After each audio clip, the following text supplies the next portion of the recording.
এসআইআরে যে সমস্ত ভোটারদের নাম বাতিল হয়েছে এবং যারা ট্রাইব্যুনালে আবেদন করেছেন তাদের ভবিষ্যৎ কি হতে চলেছে, এই মুহূর্তে একটি গুরুত্বপূর্ণ আপডেট উঠে এসেছে। বন্ধুরা, যদি আপনার নাম এসআইআর অর্থাৎ এসআইআর ফাইনাল লিস্ট থেকে ডিলিট হয়ে থাকে, ভোটার লিস্ট থেকে ডিলিট হয়ে থাকে এবং যদি আপনারা ট্রাইব্যুনালেও আবেদন করে থাকেন, তাহলে আপনার জন্য এই ভিডিওটি খুবই গুরুত্বপূর্ণ হতে চলেছে। আজকের এই আপডেটে আপনারা জানতে পারবেন যে আপনার ভবিষ্যৎ কি হতে চলেছে, অর্থাৎ এই ট্রাইব্যুনাল থেকে আদৌ আপনার নাম নিষ্পত্তি পাবে কি পাবে না, ট্রাইব্যুনাল কবে শেষ হতে চলেছে, সমস্ত কিছু জানতে পারবেন। তো একটু মনোযোগ সহকারে ভিডিওটি আপনাদের দেখতে হবে। দেখুন বন্ধুরা, এখানে পরিষ্কারভাবে জানিয়ে দিয়েছে রাজ্যে এসআইআর অর্থাৎ পশ্চিমবঙ্গে এসআইআর প্রক্রিয়াকে কেন্দ্র করে ফের বড় সড় প্রশ্ন। তথ্য অনুযায়ী প্রায় 32 লক্ষ মানুষের নাম ভোটার তালিকা থেকে বাদ পড়েছে। দেখুন, টোটাল যদি আমি ধরি তাহলে অল টোটাল মৃত ভোটার, ডুপ্লিকেট ভোটার সমস্ত কিছু নিয়ে 91 লক্ষেরও বেশি রয়েছে। কিন্তু দেখুন, প্রকৃতপক্ষে 32 লক্ষ ভোটারের নাম তালিকা থেকে বাদ পড়েছে। এই বিপুল সংখ্যক বাদ পড়া ভোটারের মধ্যে অনেকেই আপনারা ট্রাইব্যুনালে আবেদন করেছেন। দেখুন, ট্রাইব্যুনালে দ্বারস্থ হলেও তাদের অনেকের নাম এখনো ভোটার তালিকায় কিন্তু ফিরে আসেনি। হ্যাঁ, এটা তো সত্যি যে যারা ট্রাইব্যুনালে আবেদন করেছেন আপনাদের নাম কি অটোমেটিক ঠিক হয়েছে, এখনো পর্যন্ত কি নিষ্পত্তি হয়েছে, এখনো পর্যন্ত কি আপনাদের বাড়িতে আবারও নতুন করে হিয়ারিংয়ের নোটিশ এসেছে, আসেনি তো। দেখুন কি বলেছে এখানে, ফলে আসন্ন নির্বাচনগুলিতে তারা ভোট দিতে পারবে কি না তা নিয়ে একটা বড়সড় অনিশ্চয়তা তৈরি হয়েছে। সূত্রের খবর, ভোটার তালিকা থেকে নাম বাদ যাওয়ার পর প্রায় দেখুন 12 লক্ষেরও বেশি মানুষ ট্রাইব্যুনালে আবেদন করেছেন। যদিও একাংশের দাবি সংখ্যাটা 12 লক্ষ নয়, তার আরও অনেকটাই বেশি রয়েছে, ধরুন ওই 20-22 লক্ষের মতন। তাদের দাবি অনেকেই ট্রাইব্যুনালে অফলাইনে আবেদন করেছিলেন ডিএম অফিসে গিয়ে। দেখুন, সংখ্যা নিয়ে প্রশ্ন উঠলেও যেটা ভাবার, শেষ ভোটের দিন পর্যন্ত ওই আবেদনকারীদের মধ্যে প্রায় 2000 ভোটারের নাম পুনরায় ভোটার তালিকায় অন্তর্ভুক্ত হয়েছে। এই পরিসংখ্যানই ট্রাইব্যুনালের কাজের গতি নিয়ে নতুন করে প্রশ্ন তুলেছে। সবচেয়ে তাৎপর্যপূর্ণ বিষয় হলো, তারপর থেকে ট্রাইব্যুনালের মাধ্যমে ঠিক কত জনের নাম ভোটার তালিকায় ফিরে এসেছে সে বিষয়ে স্পষ্ট কোনো তথ্য এখনো পর্যন্ত আসেনি। অর্থাৎ না ট্রাইব্যুনাল না নির্বাচন কমিশন কোনো পক্ষেই বিস্তারিত পরিসংখ্যান প্রকাশ করেনি। তবে সূত্র মারফত জানা গিয়েছে, পর্যাপ্ত লোক বলের অভাবে ট্রাইব্যুনালের কাজ অত্যন্ত ধীর গতিতে চলছে। এখনো পর্যন্ত ওই 12 লক্ষেরও বেশি আবেদনকারীদের মধ্যে মাত্র 30,000 মামলার নিষ্পত্তি হয়েছে বলে জানা গিয়েছে। তো বন্ধুরা, বুঝুন ব্যাপারটা, আপনারা নিজেরাই বুঝুন।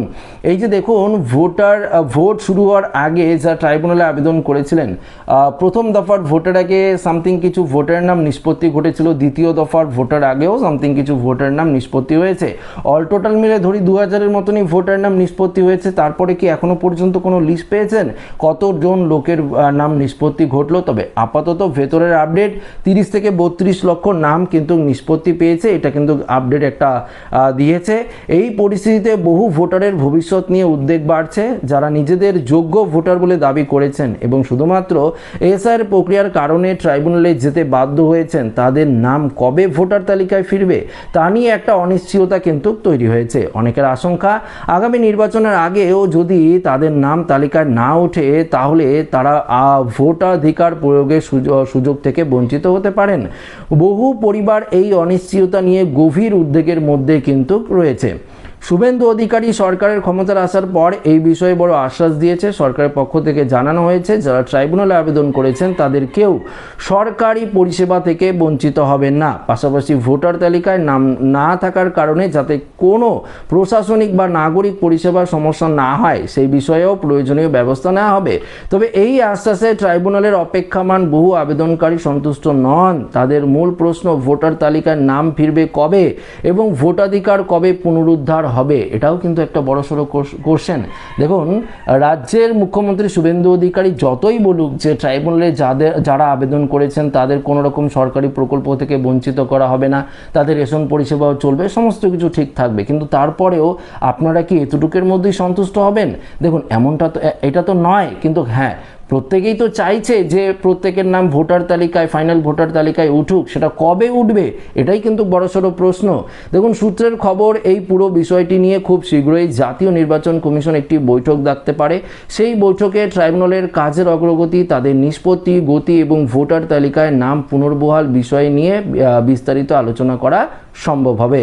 তো বন্ধুরা, বুঝতেই পারলেন আবারও একটি নতুন করে বৈঠক কিন্তু করা হতে পারে যে কেন এত ধীর গতিতে এগোচ্ছে, এত সংখ্যক ভোটার নাম যদি এই ধীরগতি প্রসেস চলে তাহলে কবে উঠবে, আসন্ন নির্বাচন কি তারা দিতে পারবে, এই নিয়ে কিন্তু একাধিক প্রশ্ন কিন্তু রয়েছে। সেই প্রশ্নের নিষ্পত্তি করার জন্যই কিন্তু জাতীয় নির্বাচন কমিশনারের তরফ থেকে একটি বড়সড় বৈঠক কিন্তু ডাকতে পারে। দেখুন, এদিকে মঙ্গলবার এই ইস্যুতে ফেসবুকে ভিডিও বার্তায় সরব হয়েছেন প্রাক্তন মুখ্যমন্ত্রী মমতা বন্দ্যোপাধ্যায়। তিনি বলেন, আবার যে একটি এসআইআর এর পাল্টা এসআইআর হচ্ছে না সেটা কে বলবে। তার বক্তব্য, এখনো 32 লক্ষ মানুষের নাম ভোটার তালিকায় উঠেনি। ওই বিষয়টা নিয়ে তিনি সুপ্রিম কোর্টও গিয়েছিলেন এবং বিচার পাওয়ার আশা করেছিলেন, কিন্তু সেই আশা কিন্তু পূরণ হয়নি। এই বিতর্কের আরেকটি গুরুত্বপূর্ণ দিক হলো যে 32 লক্ষ ভোটার নাম বাদ পড়েছে, তাদের মধ্যে 20 লক্ষ মানুষ ট্রাইব্যুনালে আবেদনই করেনি। তাদের ভবিষ্যৎ কি হবে এ নিয়েও প্রশ্ন উঠেছে। নবান্নের সূত্রে জানা গিয়েছে, যারা ট্রাইব্যুনালে আবেদন করেনি কিন্তু আগে সরকারি পরিষেবা পেতেন, তাদের সেই পরিষেবা খুব শীঘ্রই বন্ধ করে দেওয়া হতে পারে।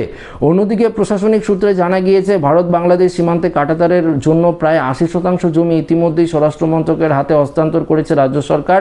পাশাপাশি বাংলায় বসবাসকারী অত্যন্ত 1 লক্ষেরও বেশি বাংলাদেশি নাগরিক হয়ে বাংলাদেশে ফিরে গিয়েছেন, নয়তো তাদের পুশব্যাকও করা কিন্তু হয়েছে।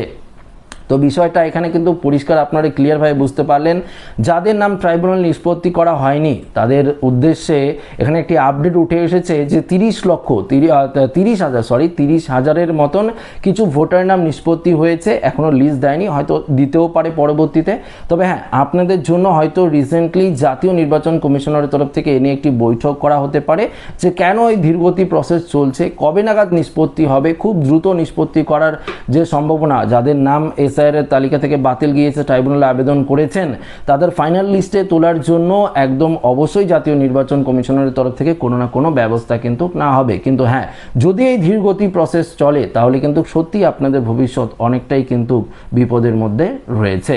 তো আমার উদ্দেশ্য ছিল এই আপডেটটি শুধুমাত্র আপনাদের কাছে উপস্থাপন করার। তো ভিডিওটি ভালো লাগলে লাইক করবেন, বন্ধুদের সাথে শেয়ার করবেন, নতুন হয়ে থাকলে চ্যানেলটিকে সাবস্ক্রাইব করে আমাদের সঙ্গে জুড়ে থাকবেন। ধন্যবাদ।